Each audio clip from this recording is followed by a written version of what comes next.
Mike McMahon, EcoVapor Recovery System.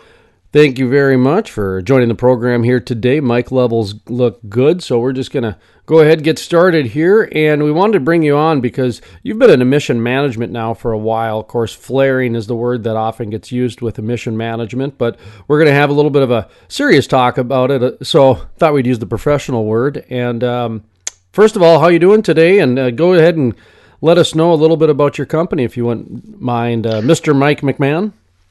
Yes, hi, Jason, and your listeners. Thanks for the opportunity to get on and talk a little bit about EcoVapor. At EcoVapor, our team is providing solutions to upstream oil and gas producers to help them reach their emissions and air regulatory goals, or solve or air regulatory or emissions problems. And so we've been in business for 10 years. In fact, we just celebrated our 10th anniversary. So we have, over the years, developed a tremendous amount of expertise in the design and operation of very effective and very reliable tank battery vapor recovery systems. The tank battery on a typical upstream well pad accounts for at least 2/3 of the air emissions profile for that site. And so we work with operators to provide solutions so that they can resolve their issues and achieve their goals. We have over 100 installations in all major basins in the U.S. and we look forward to continuing to help operators improve their air emissions profile. Flaring's been in the news recently in terms of trying to reach, in fact, in North Dakota and the Bakken, another month went by, goals were not met.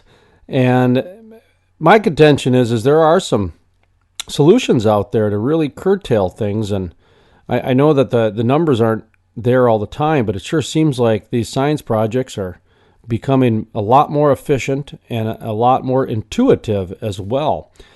Talk to me about some of the issues with flaring that are going on and how you guys are, helping solve the problems out there with what the regulations and states and counties are trying to match. Sure. No, thanks for the opportunity. First of all, there are a lot of projects going on in all basins, to improve, pipeline and takeaway capacity, so that the gas can be captured.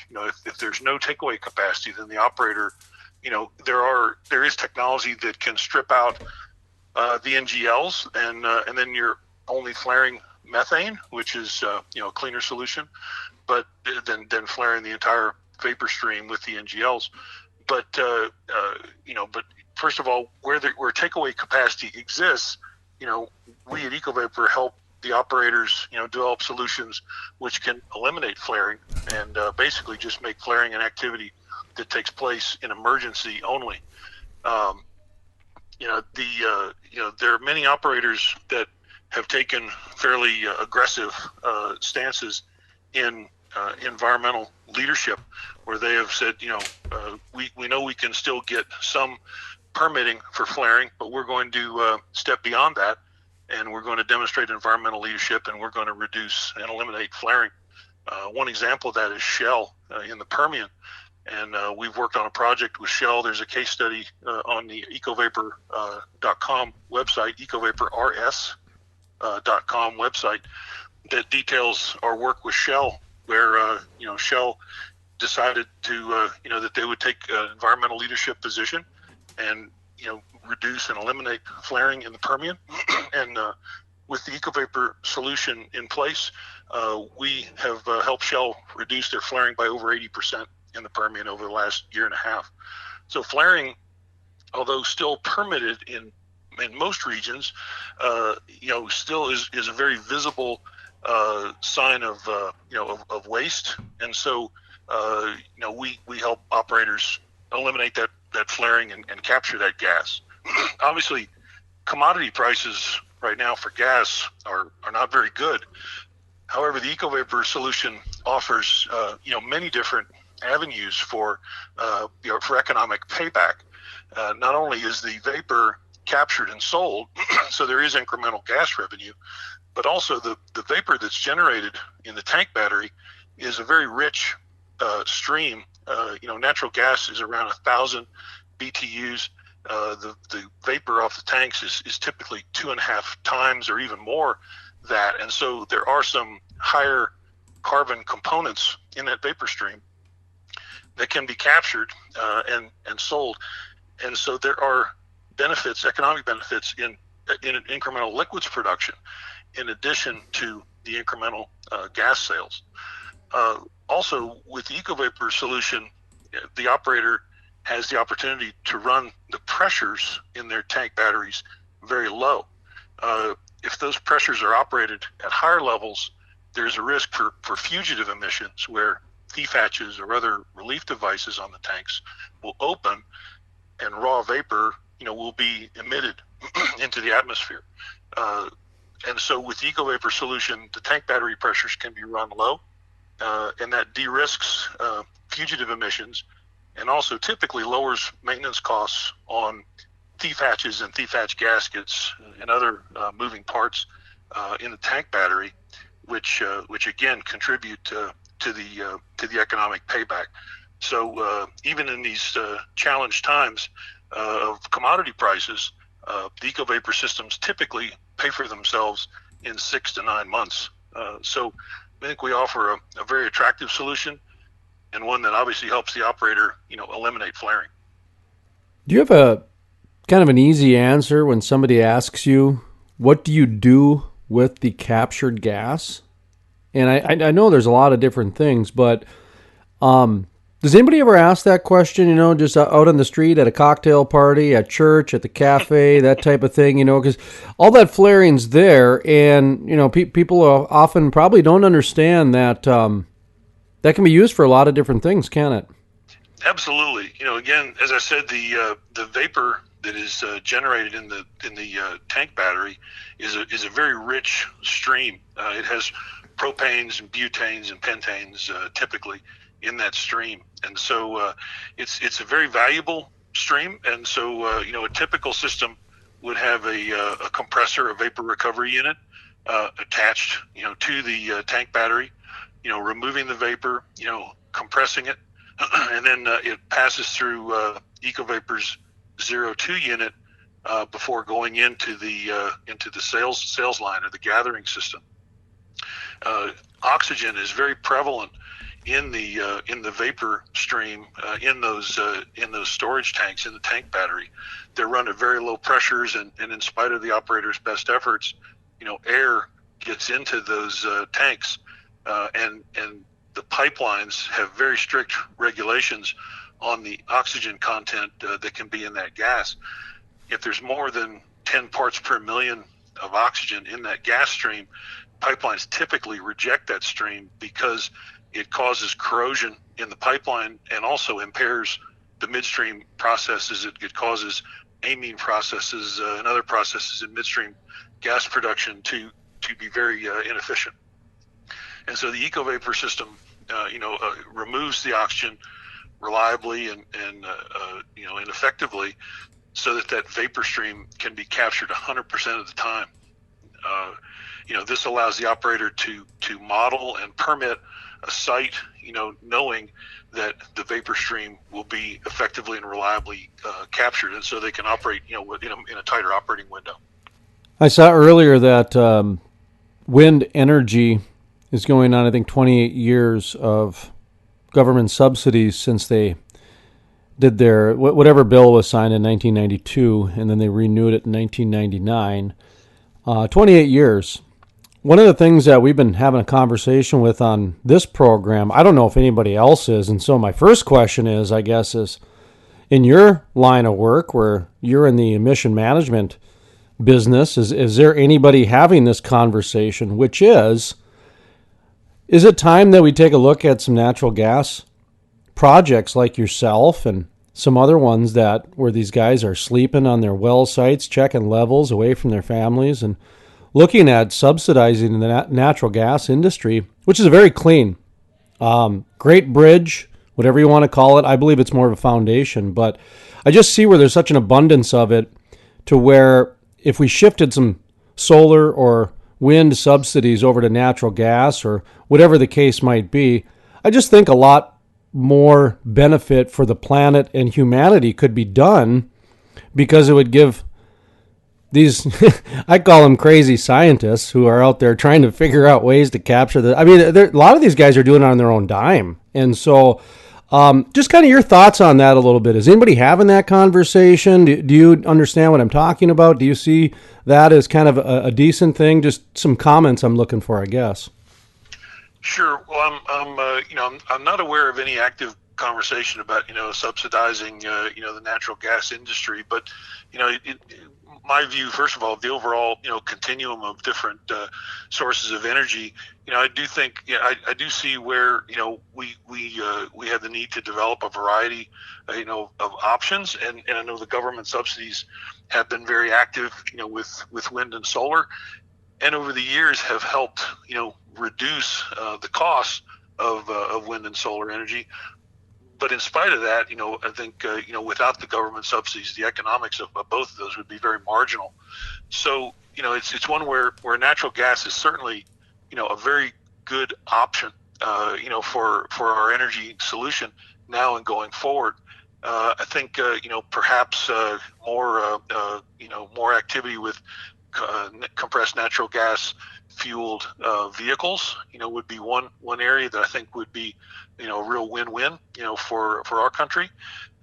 In addition, I know we continue to build more export capacity for liquefied natural gas, and so as that continues to grow, I think that will help the commodity markets as well.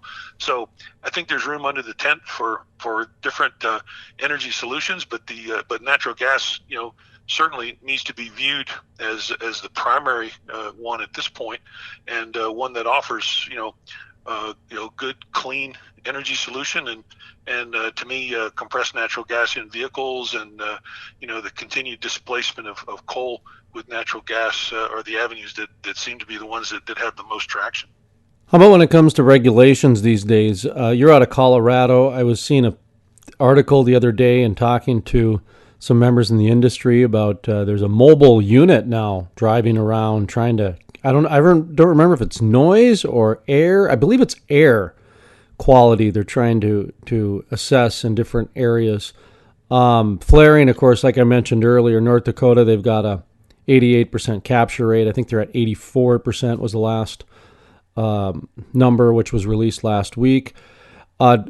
Talk to me a little bit about the regulations on natural gas and flaring, and some things that are either helping you guys out in terms of being efficient, or things that are really a roadblock and possibly should be rethought. If you're comfortable, I guess, talking about that. Sure, absolutely. I think it's been pretty well publicized that over the last year and a half or so, the regulatory environment for air emissions on oil and gas has been increased significantly, and so there are lower thresholds for permits and tighter regulations. So I could go into a ton of detail of all different moving parts of that, but the bottom line is the oil and gas industry is coming under a lot more scrutiny, and although even though for example in Texas, most flaring is just an open an open flame type of flare. In Colorado, you don't see very much of that. It's typically an enclosed combustor, but still inside those enclosed combustors, even though a flame isn't visible, there's still burning of the vapors and the destruction of that gas.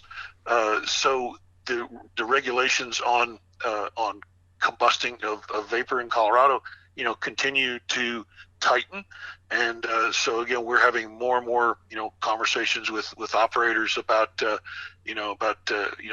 our solution. We just had a startup with an operator about 2 weeks ago where we're capturing all of their tank vapor, and the operator is capturing additional liquids production and selling that stream. In addition, the state of Colorado has increased their focus on the vapors that are generated when a tanker truck is loaded with oil. So on an upstream site, in a lot of cases, the oil that is held in the tank battery is pumped into a tanker truck for transport to market. When those empty trucks show up, there is obviously, a vapor mixture inside that empty truck, which is a combination of maybe 50% air and 50% hydrocarbons. The state of Colorado has increased their regulatory scrutiny of those truck vapor streams. And so in this startup that we did a couple of weeks ago with an operator in the DJ, we actually are capturing the vapors that come off of that tanker truck as it's loaded, and those vapors are just taken into the tank battery, mixed with the vapor in the tank battery, and then compressed and brought through the R02 unit, and that gas stream is then sold. So it's literally a zero emissions site that we started up on a couple of weeks ago, and we're working on a case study for that right now. But so the environment in Colorado is becoming, more and more challenging for oil and gas producers to operate. But so we're pleased to be able to have a solution, that can help operators not only survive but thrive in the state of Colorado. Beyond Colorado, what we see is that the state of New Mexico is watching, Colorado's, journey to a higher level of regulation very closely, and we do see regulatory changes on the horizon in New Mexico, and we also see increased discussion in the state of Texas on some limitations to flaring or higher levels of regulations around emissions management. So we just continue to have very good discussions and good success starting up systems in all those areas to help those operators meet their goals and either adjust to the higher level of regulatory compliance, or operators that see what's coming and want to get out ahead of that. I'm not sure where the world of AI or sensors and automation is with emission management or not, but it seems like it's impacting every single department and every single niche subcategory department in the world of oil and gas. So are you guys integrating? Is it being integrated as an industry? Just I guess I'm not really up to speed on my artificial intelligence or the sensors, or even when it comes to the automation, when it comes to emission management. Is there anything going on there? There is some activity there that's worth discussing. I'll take the state of Colorado as an example. In the recent past, the requirements in the state of Colorado were to have what's called an LDAR, a leak detection and repair activity, take place on their sites. I think it was either once or twice a year, was the requirement. The first of this year, the first of 2020, that requirement became a monthly requirement. And so, some solutions have evolved to help the efficiency of those scans of upstream sites, where there are now companies who operate drones that will do flyovers of sites and provide reports on any fugitive emissions that may have been observed on that site, so that the operator can make repairs. However, there is a feeling among some in Colorado that even a monthly audit of an upstream facility may not be enough, and so there are there's some technology that is available now that offers continuous monitoring. So these are very, very sensitive devices, sensors that are put in various locations around a pad, that will give a continuous readout of not a readout, but they're actually continuously monitoring the site, and if there is very, very low level of methane detected, then an alarm will go off, and this technology gets down into the below the parts per million, into the parts per billion type of range, and so these are becoming commercially available, and they're certainly being viewed in the state of Colorado as maybe part of the solution. Some operators are doing some trials with that technology now.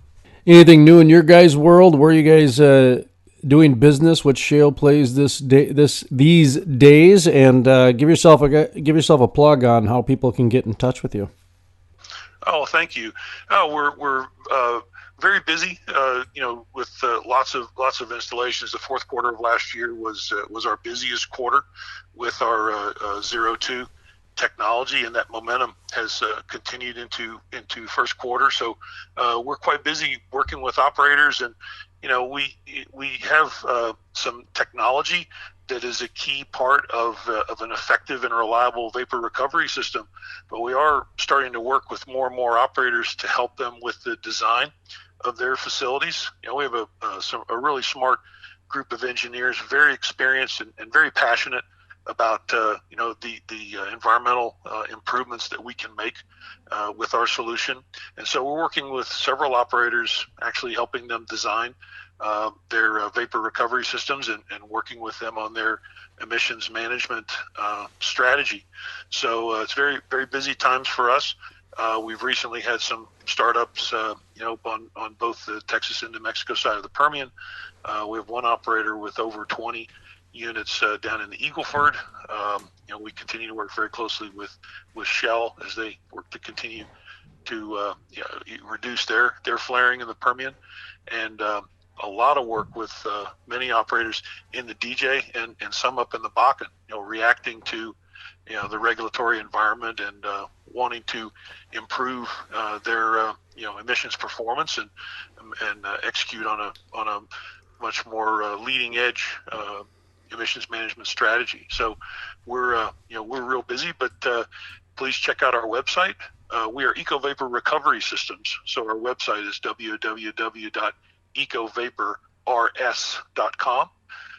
My name is Mike McMahon, and we can be reached on a number 844-NO-FLARE, and I'm extension 101 at 844-NO-FLARE. So we would love to hear from operators and help them achieve their goals as well.